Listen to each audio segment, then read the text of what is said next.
High friend, Ghorami bird farm YouTube চ্যানেলে তোমাদেরকে স্বাগত জানাই। এই ভিডিওতে তোমাদেরকে দেখাবো যে মাটির পাত্রের মধ্যে যখন ছোট ছোট বাচ্চাগুলো থাকে সেই বাচ্চাগুলোর কিভাবে যত্ন নেবে। তবে তার আগে যারা নতুন দর্শক বন্ধু রয়েছে প্রত্যেকের কাছে অনুরোধ, তোমরা অবশ্যই চ্যানেলটি সাবস্ক্রাইব করো, ভিডিওতে লাইক করো এবং কমেন্ট করো ভিডিওগুলো কেমন লাগছে এবং আগামী দিনে তোমরা কেমন ধরনের ভিডিও পেতে চাও। আমি আমার পাখির ঘরে নিওডেক্স ফোর্ড বলে একটা পাউডার রয়েছে, সেই পাউডারটা ব্যবহার করি। এটি একটি অ্যান্টিবায়োটিক পাউডার। এই পাউডারের কাজ হলো মাটির পাত্রের মধ্যে যখন ছোট ছোট বাচ্চাগুলো থাকে সেই বাচ্চাগুলো যাতে কোনো প্রবলেম না হয়, সেই জন্য এই পাউডারটা ব্যবহার করা যেতে পারে। তোমরা অবশ্যই তোমাদের পাখির ঘরে এই মাটির পাত্রের মধ্যে যখন বাচ্চাগুলো থাকবে তখন এই পাউডারটা ব্যবহার করতে পারো। এই পাউডারটা যেমন পাখিদের ঠান্ডার হাত থেকে রক্ষা করে, তেমনই পাখিদের ডায়রিয়া হতে দেয় না এবং পাখির বাচ্চাগুলোর গ্রোথ খুব তাড়াতাড়ি হয়। দেখো আমার এই যে পাত্রের মধ্যে ছোট ছোট অনেকগুলো বাচ্চা রয়েছে, সেই বাচ্চাগুলো কিন্তু ভালো রয়েছে এবং এই বাচ্চাগুলো যাতে আগামী দিনে ভালো থাকে সেই জন্য আমি কিন্তু আমার এই পাউডারটি ব্যবহার করি। এই পাউডারে কিন্তু একটা নির্দিষ্ট পরিমাণের ডোজ রয়েছে, সেই ডোজ অনুযায়ী পাখিদেরকে ব্যবহার করতে হবে। আমার এই যে বালতিটা রয়েছে সেই বালতিটা কিন্তু 10 লিটারের বালতি।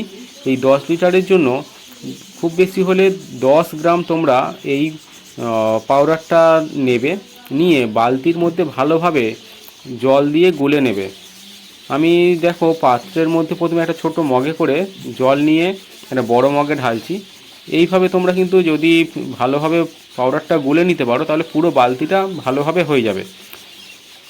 অল্প অল্প করে জল দিয়ে আমার এই যে পাউডারটা ছিল সেই পাউডারটা জলের মধ্যে গুলে নেওয়া হচ্ছে। দেখো পাউডারটা যখন জলে প্রচণ্ড পরিমাণে ভালোভাবে গুলে যাবে তখন কিন্তু একটা হালকা গাঁজা মতো তৈরি হবে, যেটা আমরা দেখেছি ইভিকন ই বা ডাইনোসলের যে লিকুইডগুলো ব্যবহার করছে তখনই কিন্তু যেমন গাঁজা তৈরি হয়, এই পাউডারের ক্ষেত্রেও কিন্তু একই রকমভাবে গাঁজা তৈরি হবে। দেখো আমি যে পাত্রগুলো তোমাদেরকে দেখাচ্ছি সেই পাত্রের মধ্যে কিন্তু এটা একটা পাত্র যেখানে একটা ছোট বাচ্চা রয়েছে এবং অনেকগুলো ডিম রয়েছে। এই ডিম থেকে কিন্তু আগামী দিনে বাচ্চা তৈরি হবে এবং যে বাচ্চাটা রয়েছে সেই বাচ্চার যাতে কোনো অসুবিধা না হয় সেই জন্য কিন্তু আমি এই পাউডারটা ব্যবহার করি।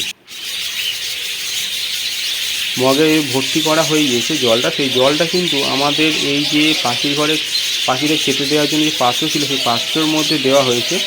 দেওয়ার কিছুক্ষণ পরে একটা পাখি চলে এসে জলটা খাওয়ার জন্য এবং অন্যান্য পাখিগুলো চলে আসছে যে তাদের এই জলটা খাওয়ার জন্য। যেহেতু আমি জলটা একটু বেলার দিকে দিচ্ছি, নিয়ম এটাই যে একটু বেলার দিকে ওষুধ মেশানো জলটা দিতে হয় যাতে পাখিরা জলটা খায়।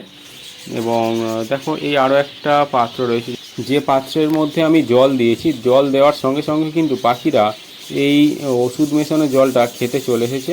এবং পাশে দেখো একটা বিট লবণ দেওয়া আছে, বিট লবণও কিন্তু পাখিদের একটা খনিজ হিসাবে কাজ করে, যেটা পাখিদের খুবই উপকার করে। অন্যান্য ঘরগুলোকে দেখো যে প্রত্যেক ঘরের মধ্যে কিন্তু পাখিরা জল খাওয়ার জন্য চলে এসেছে এবং ওদের যে দানা দেওয়া হয়েছিল পাত্রের মধ্যে সেই পাত্রগুলো থেকে দানাও খেতে শুরু করে দিয়েছে।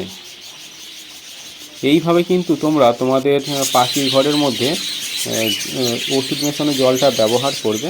দেখো আমার অন্য যে ঘরটা রয়েছে সেই ঘরে কিন্তু পাখিদের যেহেতু জল দানা দেওয়া হয়েছে তারা কিন্তু ওই জলটা খাওয়ার জন্য চলে এসেছে এবং জল খাচ্ছে, সেই সঙ্গে দানাগুলোও খাচ্ছে।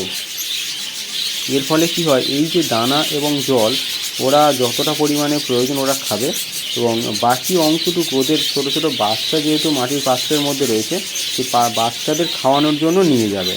নিয়ে গেলে সেই বাচ্চাদেরকে প্রয়োজন মতো অল্প অল্প পরিমাণে খাওয়াবে। পাখিরা নিজেদের খাবার নিজেরা খেয়েছে এবং অবশিষ্ট খাবার বাচ্চাদের জন্য নিয়ে এসেছে। দেখো এই পাত্রের মধ্যে কিন্তু ছোট ছোট বাচ্চা রয়েছে, সেই বাচ্চাদেরকে তার মা নিজেদের সুবিধা মতো ছোটো ছোটো বাচ্চাগুলোকে খাওয়াবে। যেহেতু এই ছোটো ছোটো বাচ্চাদের এখনও চোখ ফোটেনি তখন কিন্তু ওরা মায়ের দেওয়া খাবারই খেতে অভ্যস্ত। দেখো ছোটো ছোটো বাচ্চাদেরকে কীভাবে তার মা খাওয়াচ্ছে। এই খাবারের মধ্যে জল রয়েছে অথবা দানাও থাকতে পারে, যেটা পাখিদের ক্ষেত্রে প্রয়োজন। সেটা পাখিদের ক্ষেত্রে দেওয়া হচ্ছে। এবং ওর মা খুব ভালোভাবেই জানে যে কোন খাবারটা কোন বাচ্চার কখন দেওয়া প্রয়োজন রয়েছে।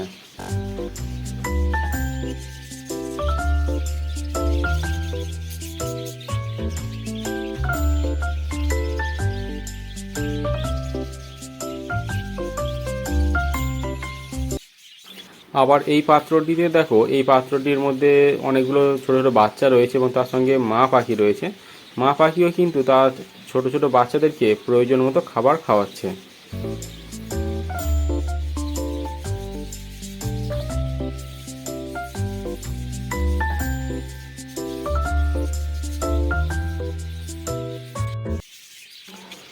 ভিডিওটি আজ এই পর্যন্ত। ভিডিওটি কেমন লাগলো তোমরা অবশ্যই জানাবে। ভিডিওটি শেষ পর্যন্ত দেখার জন্য সকলকে অসংখ্য ধন্যবাদ।